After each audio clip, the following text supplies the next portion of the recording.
After I paid for the wedding, my stepsister stationed a guard holding photos of my kids. Do not let them in. Have you ever had a single moment when everything you thought you knew about family shattered? When the people you loved most showed you exactly where you stood, and it wasn't where you thought. Because that's exactly what happened to me, just moments before my sister's wedding, and let me tell you, it ended with a phone call that changed everything. My name is Jared, I'm 33, and for most of my life, I've been the steady one. The oldest kid in a blended family, son of a dad who remarried when I was 12. My stepsister, Chloe, she's 27, and she's always been the star, the golden child, permanently backlit. She's the kind of person who gets told you're such a vibe, just for standing in a grocery line. Me? I teach yoga. I live in a quiet townhouse with my incredible wife, Maya, and our two amazing kids, Ben, 6, dinosaur flashlight enthusiast, and Ava, 3, who calls strawberries red moons. My life isn't loud, it's lists. Invoices, rolled yoga mats, playlists. People call me grounding. My family? They call me when something's on fire. I fix schedules. I show up early. I bring food. Chloe, on the other hand, is all brand deals, oat milk, and quiet luxury. Our stepmom, Kira, calls her our star. My dad just nods along like a background musician.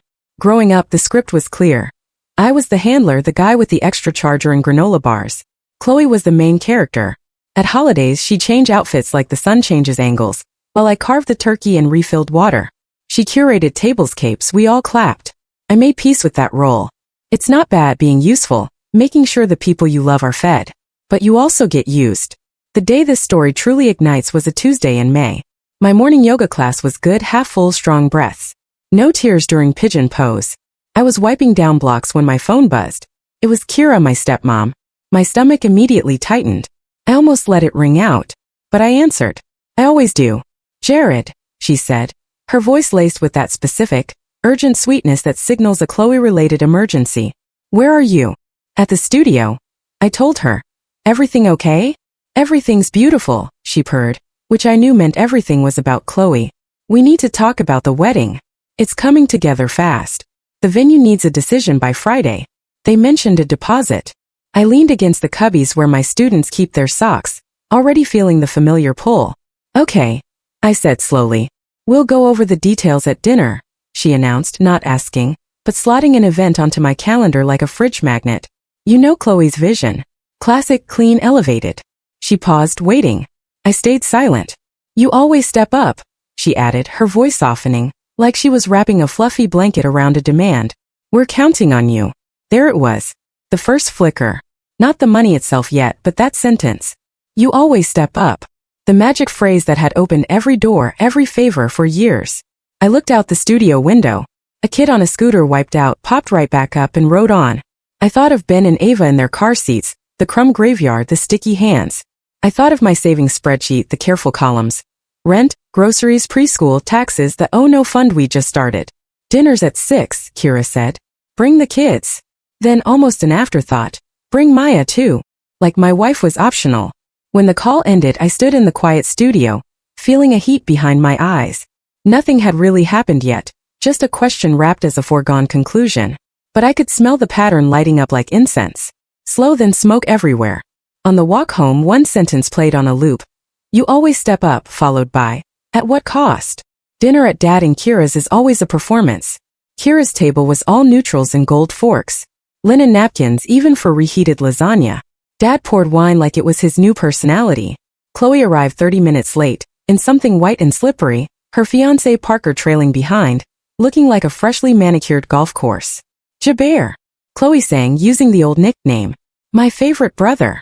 I'm your only brother, I reminded her. She just kissed the air near my cheek. Still my favorite.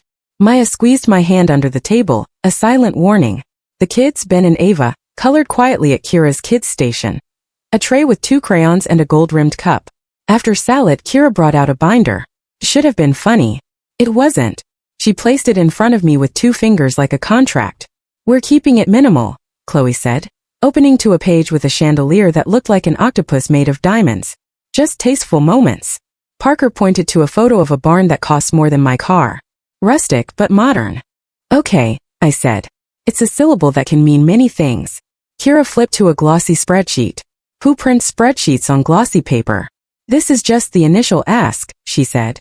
Non-negotiables. I read. Venue deposit due Friday, $12,800. Catering installment, $8,750. Florals retainer, $2,200. Live string duo for cocktail hour, $1,600. DJ, $1,500. Content creator team, $2,500. Bride emergency fund, $1,000. Total, $30,350. I looked up slowly. Maya's eyes met mine, asking, "Are we about to be politely set on fire?" Kira smiled all teeth. "We thought you could handle the deposit," she said, as if suggesting I pick up milk. "We'll sort the rest together as a family." Dad lifted his glass. "Family," he echoed, good at toasting things he didn't cook. "How much are you and Dad contributing?" I asked Kira directly. His smile twitched. She glanced at him. "We raised you," she said. "We've always taken care of you." My brain pulled up images like a slideshow. Me at 19, mopping a cafe floor to pay for my own phone plan. Me at 23, lending Dad money for a car battery. Chloe at 25, getting a surprise brand internship in New York. In Kira's friend's guest room. Parker's parents? Maya asked, her voice gentle, even though I knew she was seething. "They're hosting the rehearsal dinner," Chloe said, dismissively. "Sushi. It's like a vibe." Ben looked up. "What's a vibe?" "Broccoli," I said. "Eat it." Chloe kept going. "The vendor discount ends Friday. We have to lock it in. It's stressful. You wouldn't get it. Yoga is like feelings." "Yoga is a job," I countered. "And feelings pay me." Kira laughed too loud. "Jared, you're such a comedian," she said, which meant, "Stop being difficult." She tapped the glossy spreadsheet. "It's one number. We'll make it easy on everyone." "Easy on everyone," Maya repeated under her breath, her jaw ticking. She looked down at Ava, who was carefully lining up peas like tiny students. We ate. Chloe rattled on about a brand sending her a lamp worth a car payment. Dad declared, "Incredible. Like she discovered electricity." Parker tried explaining NFTs to no one. I just cut Ben's chicken. After dinner, Kira cornered me at the kitchen island. "You always step up," she purred again, soft as a nap. "It's time to be the big brother." "Big brothers don't fund weddings," I said. "Big brothers make dreams possible," she countered. I drove home in silence, the kids asleep in tragic neck positions. Maya stared out the window like she was trying not to bite something. At our kitchen table after bedtime we did numbers. We had savings, not huge but enough to breathe.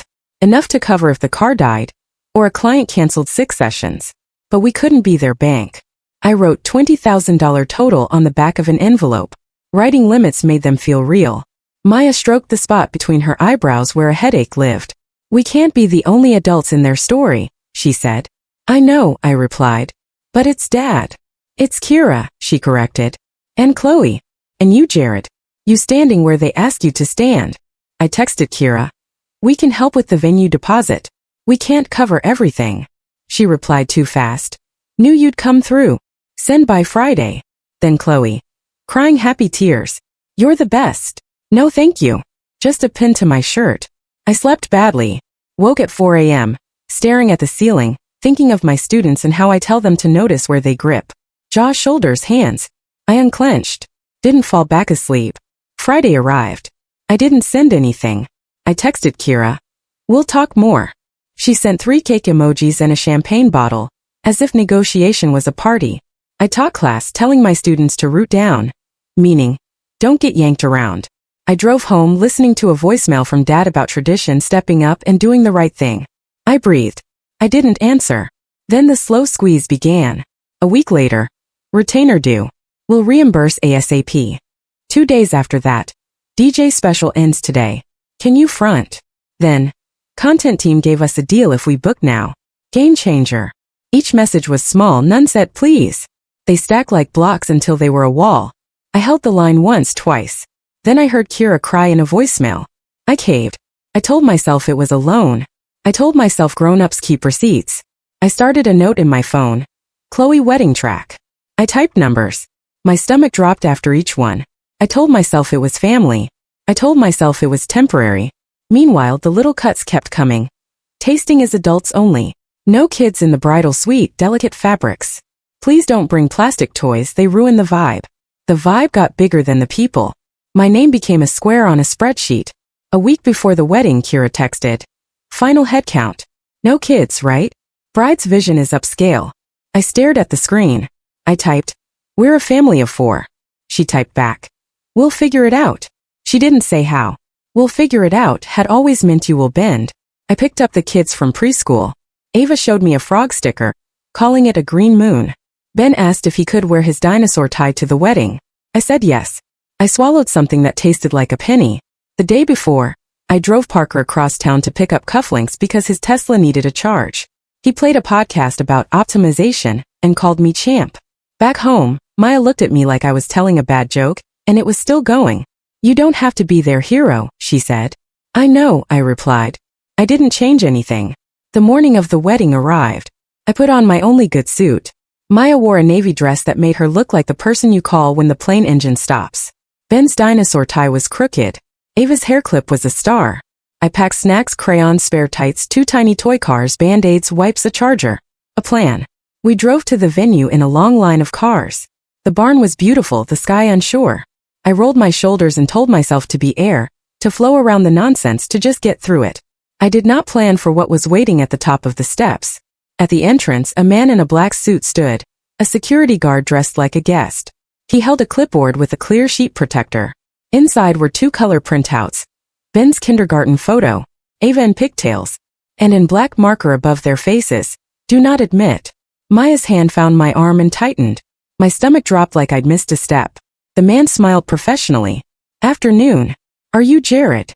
"Yes." He glanced at the plastic. "And these are Ben and Ava." My voice felt far away. "Those are my kids, yes. The bride requested a no children policy," he said.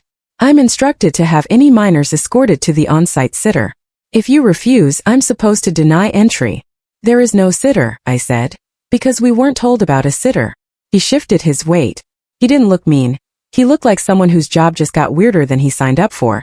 "Sir, I don't make the rules." A soft click of heels. Kira appeared, her smile lacquered on. Chloe peeked from behind the barn door like a nervous deer in designer shoes, then retreated. "Oh, this?" Kira said, as if we were discussing a smudge on a window. "We tried to call." "My phone's on," I said. "It is. No missed calls." "It's for the aesthetic," she chirped. "Adult-only events photograph better. There are candles and glassware." Maya's voice was level, dangerously calm. "You printed our children's faces to show a guard." "It's not personal," Kira insisted. "It's logistics." Ben looked up at me. He was brave but so small. "Did we do something bad?" "No, buddy," I said. "You did nothing wrong." A guest passed, their eyes sliding over us like we were a hazard on the highway. The planner glided over. "We have a lot of fragile rentals," she chirped. "Insurance is very specific." She floated off. "Let's not make a scene," Kira said, her church voice. "It's Chloe's day." I stared at the sheet protector. My son's gap-toothed grin beneath, "Do not admit." My daughter's pigtails. The feeling that came wasn't fire. It was a clear, cold click inside my chest, like something finally lining up. I reached into my pocket, pulled out the envelope I had tucked in there for our card, and handed it to Kira. "Congratulations," I said. "Jared," she warned, sweetness giving way to steel. "We're leaving," I told her. "Enjoy the wedding." Maya took Ava's hand. I took Ben's. We turned. The security guy said nothing. The gravel crunched under our feet. The sky decided to be cloudy. In the car, I buckled the kids in, my hands feeling oddly steady. We drove 10 minutes in silence. Ben whispered to Ava about French fries. Ava asked if we could listen to the frog song. Maya pressed her lips together so hard the color left them. My phone rang. Unknown number. I let it go. It rang again. I answered. "Jared," a voice said. "This is Martin. I'm Parker's father." I said nothing. "I just saw the list," he said. "The guard. The photos." His tone was calm, the way rich men get when they're about to end something. "The wedding is off." "What?" I choked out. "They're on their way to your house to beg," he said cold. "Do not answer the door." He hung up. I looked at Maya. She looked at me. We didn't say anything. 2 hours later there was a knock. 3 sharp raps. I heard his rhythm. Then Chloe's voice, muffled and high. "Jared, we need to talk." I stood on the other side of the wood, thinking about the version of me who always opened, who always smoothed things over, who always turned himself into a bridge. I put my hand on the deadbolt. Then I took it off. We didn't open the door. The knocking turned to buzzing phones. "Kira, open up. We can fix this." Dad, let's be reasonable. Chloe, you ruined my life. Parker, please call me. I set the phone face down on the counter. I made grilled cheese. Ben dipped his in ketchup. Ava called the cheese yellow rings. Real life moves forward even when the script breaks. At 6:12 p.m., Kira left a voicemail. It was long. The kind of long where you forget to breathe. You embarrassed us. The list wasn't personal. The venue needed it. You owe us a conversation. You owe us. There it was. The ledger. It never failed to appear. At 7:03 p.m., Martin called back. I answered on the second ring. I've pulled our contribution, he said. Bar minimum shuttle tint. Gone. I won't fund cruelty. I didn't ask you to do that, I said. You didn't need to, he replied. They CC'd me on vendor invoices. I saw your transfers. How much? 21 and change, I said, my voice surprising me by being calm. I tracked it. Send totals, he instructed. I'll claw back what I can and wire you anything refundable. The rest Parker will pay. Or he'll learn what boundaries cost. This isn't revenge, I said. No, he said. This is called consequences. I'll be in touch. When I hung up, the house was quiet in a way that wasn't empty. It felt like the first breath after a long hold. I sat down and wrote an email. Because text turned slippery in this family. I put numbers like anchors. Subject. Wedding expenses and next steps. I covered venue deposit. $12,800. Catering installment. $8,750. Florist retainer. $2,200. Strings. $1,600. DJ. $1,500. Content team. $2,500. Total. $29,350. Vendor credits pending from Martin's cancellations. Estimated $6,000. Net approximate. $23,350. You denied entry to the event you asked me to finance by posting my children's faces under Do Not Admit. I expect repayment in full. I will accept a 12-month plan. First payment due next month on the 1st via automatic transfer. This isn't about revenge. This is about closure and boundaries. Jared. I sent it to Kira, Dad, Chloe, and Parker. And Martin. Responses arrived fast. Kira. How dare you threaten your family? Dad. We can talk privately, son. Chloe. 12 months LOL, we're not a bank. Parker. Let me figure things out. Maya read over my shoulder and nodded. Clear, she said. Good. At 9:40 p.m. the door knocked again. Softly. I looked through the peephole. It was Dad. He stood like he always stands, one hand in his pocket, the other rubbing his temple, as if life was a puzzle he'd solve by massaging it. I opened it because he is my father, and because I wanted to say this with my mouth, not a keyboard. Son, he said, stepping inside. This got out of hand. They printed my kids, I said. They weren't a policy. They were a blacklist. It was the venue, he offered. You think the venue had school photos of Ben? I asked. You think the barn Googled Ava? He exhaled. You could have stayed for your sister. You mean swallowed? I said. You mean performed quiet? He looked at the floor. We keep peace in this family.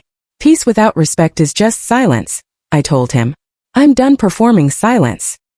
He stared at me long enough to turn into a lecture. But it didn't. He shook his head. I don't recognize you. I know, I said. I finally recognize myself. He left without slamming the door. Progress, I guess. The next morning, Kira posted a Facebook paragraph about protecting your joy from jealous people. My cousin screenshotted it. I didn't read the comments. People clap for noise when it's dressed pretty. At noon, Martin emailed a PDF titled Refund Summary. He got $6,200 back. He wired it the same day. He wrote, apply to your totals. Parker to cover the remainder. Fee box I will. I won't be associated with people who blacklist toddlers. It was blunt. I respected blunt. Chloe tried a new tone that night. Let's talk like adults. No ultimatums. 10 minutes later. Wow. Ignoring me. Power trip much. Then a photo of her puffy face, caption. This is what you did. I put my phone on Do Not Disturb and read Ben a dinosaur book. 2 days later, Parker showed up at my studio unannounced. He stood in the lobby shifting like a man in new shoes. My manager texted me. Guy in pastel polo asks for you by first name. Safe. I went out. We sat on a bench. He stared at the floor, at the ceiling, at his hands. Your email was intense, he said. You hired a guard to keep my children out, I said. I didn't hire, he countered. You didn't stop it, I clarified. He scratched his jaw. 12 months is aggressive. It's generous, I corrected. 6 months is aggressive. He looked like a person calculating image versus cost. Fine, he said. 12 automatic transfers. First of the month, I specified. He nodded. He stood up. Tell Maya I'm sorry. Tell Chloe, I suggested. Tell your future self, I said. The first payment arrived on the 1st, $1,945.83 with the memo, 4Ps. It made me laugh out loud. The second month they were 3 days late. I sent a reminder. Chloe replied with 3 crying emojis and $1,500. I sent back. Balance. $445.83. She sent it. No note. The family chat went quiet. Dad sent me a meme about yoga goats like we hadn't just bled on the porch. Chloe posted quotes about choosing light. I chose groceries. Ben lost his first tooth. Ava learned to say strawberry correctly, then decided she preferred red moon. I taught 3 sunrise classes in a row, and my voice got that gravelly edge people call soothing. I slept better. 2 months in there was a knock. Soft. I opened. Chloe stood on the step in sunglasses, hair in a bun. The costume of contrition. She took the sunglasses off. Her eyes were red. Can we talk? She said. I stepped outside and closed the door behind me. You made a scene, she started. You made a list, I countered. It wasn't personal, she insisted. It was a photo of Ben, I said. You wrote do not admit over his teeth. She flinched. I didn't write it. The planner. You let it exist, I stated. She exhaled. Mom says you've always hated me. I've always paid for you, I said. There's a difference. She looked at her shoes. So what now? We say hello at birthdays, I said. We don't exchange money. We don't put each other's kids on lists. We don't confuse guilt with love. She tilted her head. You sound like Instagram therapy. I sound like a dad, I said. She nodded once like a judge granting bail. Fine, she said. Parker and I got married at the courthouse yesterday. You weren't invited. Good, I said. She blinked confused like I hadn't played my line. We'll keep paying, she said. Good, I said again. It was a complete sentence. They paid for 7 months. Then the 8th was short. Need to pause, Parker texted. We moved money for something time-sensitive. I responded. New plan. $1,000 for 3 months, then resume full amount. He agreed. I wrote it down. I didn't ask what was time-sensitive. I wasn't their bank. I wasn't their dad. Dad texted me. Barbecue Sunday. Bring kids. I stared at the message. Maya read my face. Go if you want to, she said. Don't if you don't. We went. The grill smelled like my childhood. Dad flipped burgers. He looked smaller. He didn't say sorry. He asked Ben about school. He asked Ava about her favorite color. He looked at me and said, You're different. And I said, I'm better. And he nodded like that was a door he was willing to walk through slowly. On the drive home, the car was quiet in the good way. Maya took my hand across the center console. You did it, she said. I didn't fix them, I replied. You fixed you, she said. That's the only job. The 9th payment arrived. Then the 10th. Then the final email from Martin. Applied last vendor credit of $200 from content team. Ridiculous. Your balance is 0. He wrote. You did right by your family. That matters. I believe him. There was one last message from Kira. A single line. We're disappointed in who you've become. I typed delete. Typed delete. I finally sent. I'm not. No more paragraphs. No more car rides for errands that weren't mine. No more you always step up. I retired from that job. I hired myself for another husband, dad, person with a spine. The door stays closed more often now. When it opens, it's because we want it to. When it closes, that's not spite, that's care. I teach class and tell my students, lengthen on the inhale, root on the exhale. I mean it in my body. I mean it in my life. The final transfer hit. $1,945.83. Memo final. I opened my note labeled Chloe Wedding Track and wrote the last line. Balance. $0. I didn't delete it. Some records deserve to stay. Then I sent a short email. Received final payment. Balance $0. Boundaries. No money exchanged. No family leverage. Kids stay out of conflict. If you can't meet that, I won't be there. This isn't about revenge. This is about closure. Jared. I didn't wait for replies. Ava climbed into my lap. Ben asked how to spell pteranodon. Maya kissed my head. The house smelled like toast. Towels fall. Shoes never match. Our chaos, ours alone. People will say I was dramatic. But people who profit from your silence will always call your boundary rude. I didn't slam doors or post rants. I just decided not to stand where I was told anymore. Being the good son used to mean showing up no matter what. Now it means stepping away when staying costs your self-respect. Yes, I paid for a wedding I didn't attend. I left when my kids were treated like a policy.